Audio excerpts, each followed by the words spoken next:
Hello everyone and welcome back in 2021, our second season to Guitars and Music Tech. Today we are going to talk about reverberation, basically reverb. What is it? What does it add to you? Very simply, reverb is the sound of your room. That means your voice, your guitar, or anything that you're recording or listening to, it's coming from the source.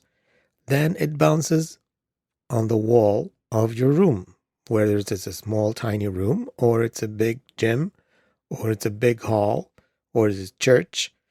And then those sounds will bounce around and cause the initial voice, the initial sound, to sustain a little bit longer. And each of those rooms has their own quality, their own sound. And that sound is added to the original sound, and this is what you hear, a combination of both, of the original sound, which we call dry sound, and the reverb, which is added to it and actually becomes the sound. So reverb in general, it's many reflections. They are very close to each other.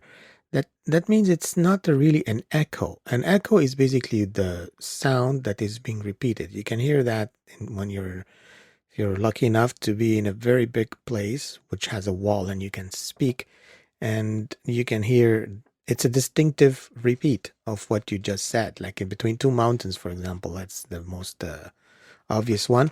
But we're not talking about echo. Echo as an effect is a delay. We will discuss this in another episode, but today we're talking about the reverb. Every single sound or recorded music or instrument that you hear in a song has reverb added to it. I'll be surprised that there is no reverb on it. Sometimes the reverb is short and it will give you the sound that is in your face, or the reverb is longer to give you the space that it's a bigger hall, and then they feel that the sound is far. But reverb has a very distinctive thing that it adds to the sound. That is, it embellishes the sound. Why? Because the original sound, if there is no reverb, it will be just, as we say, dry. It will cut. The note will end when you stop playing the note. But if you have reverb added to it, the note will be extended. It will sustain more. And what happens is the subsequent note will kind of form like a chord. When a chord is played, there's harmonies going, frequencies played at the same time that cause harmony, and it's beautiful. So what happens when you have a sustained note, that it interacts with the second note that you're playing, and that creates harmonies. Although you didn't really play any harmonies, you're just playing a single solo note. So that's what the reverb actually does. Delays also do it even more, but the reverb do this, and it makes the sound so much better and so much nicer to hear. But on the other side, it also, if you make a wrong note, you're going to create, think about like a chord or harmony that is clashing with each other, because the note is not in harmony. It's not in the same scale, let's say, or it doesn't harmonically match with the previous note because you played a wrong note. So it will improve you, it make you sound better, and at the same time, if you played wrong, it will make you sound worse. So when you have reverb, you have to be careful of what you're playing. Guitar is rarely recorded with no reverb, and the reverb quality is very important because sometimes it sounds metallic, the reverb, and it doesn't really make it sound better in a way.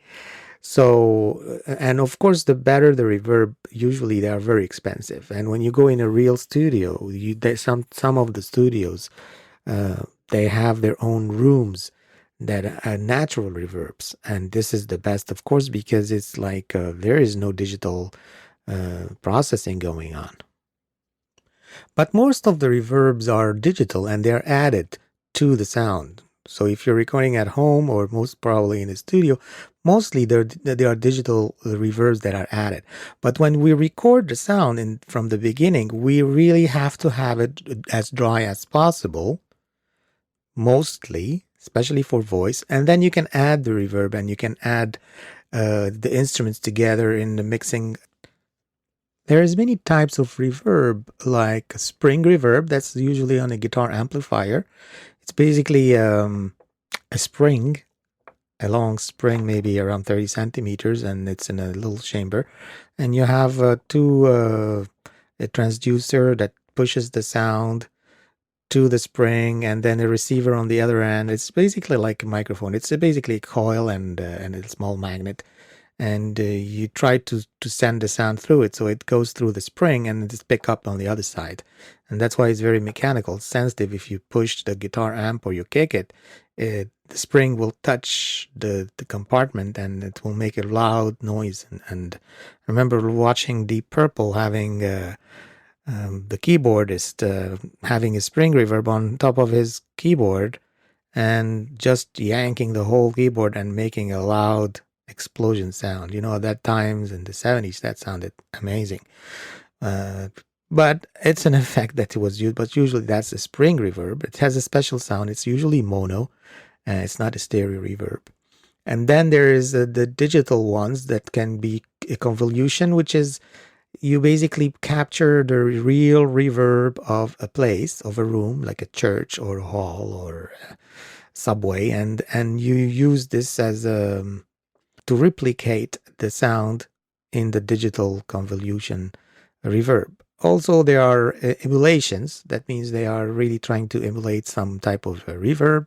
There's plate reverb. Basically, it's a big plate. It used to be a big plate, and also the same idea of a spring, but instead of a spring, it's a big metal plate. Also, when you have a big plate, and if you bang it with your hand, you'll hear that sound. It's like thunder. So basically, they make it vibrate with sound, and then they pick it up from the other side, and here you have a plate reverb. It has a special sound. So all those kinds of reverbs are always added to your sounds. But you as a guitar player, you really want to have a good reverb to get in general. And but be careful not to add too much reverb, because if you have too much of it, well, guess what happens? Everything becomes mushed because all the notes are blended together and it's very difficult to identify them. And sometimes in some effects you want to have in your face sound, they really cut down the reverb almost completely or just leave it a very short reverb, and like in a small room. And you will have this type of, it gets closer in the mix. When you're recording your stuff, when it's too long a reverb, it makes you feel like in a bigger space. It makes you feel like you're far. And when it's short, you'll feel like the sound is just coming to your face.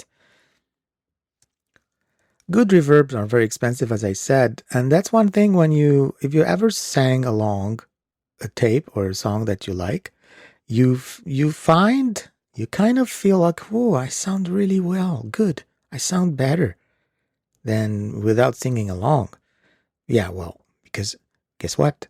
You are kind of borrowing the reverb of the original singer. You are singing with them, and when you stop, you are getting their reverb blended and thinking it's your reverb. Does it make any sense? You are basically using their reverb. Because the reverb, while you're singing, you don't hear it. The minute you stop singing, it's there. It's there when you have the sustained part of it that comes out. And you will be using that because he's not singing anymore and you're not singing, but the reverb is still there. And it's very difficult to hear the reverb while you're singing. That's why some people don't even know there is reverb.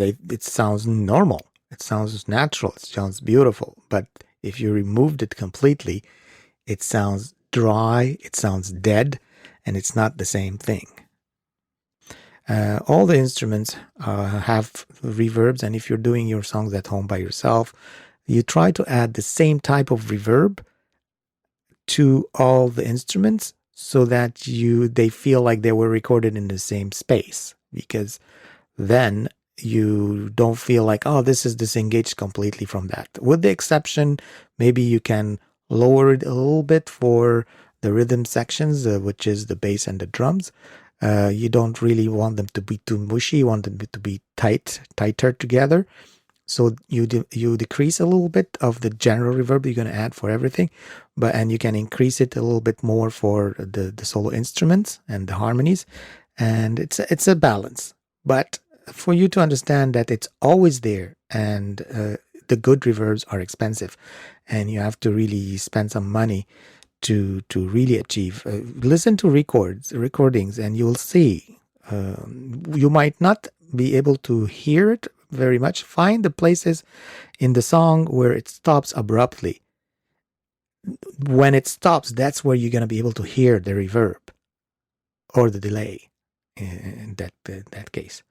Okay, I hope that we shed a few light about why does reverb sounds better. Remember, it's creating kind of the chordal effect of a solo instrument that embellishes it, and that's why it's very important to have it. I don't know if you noticed, I was just watching the ceremonies of Joe Biden, the inauguration, and I've noticed, I don't know if anyone noticed, when it was live, there was absolutely no reverb on the singers singing Hallelujah and the solo songs that they sang. And it was so dry. I said, why didn't they add some reverb to that sound, to the vocals? And later on, when I watched it again, they played it back again. They added reverb. I don't know why the reverb was missing in the first place when it was live, but it was added later on. And it was not a very good reverb. It was too much of to my liking. I didn't like that reverb that they added later on.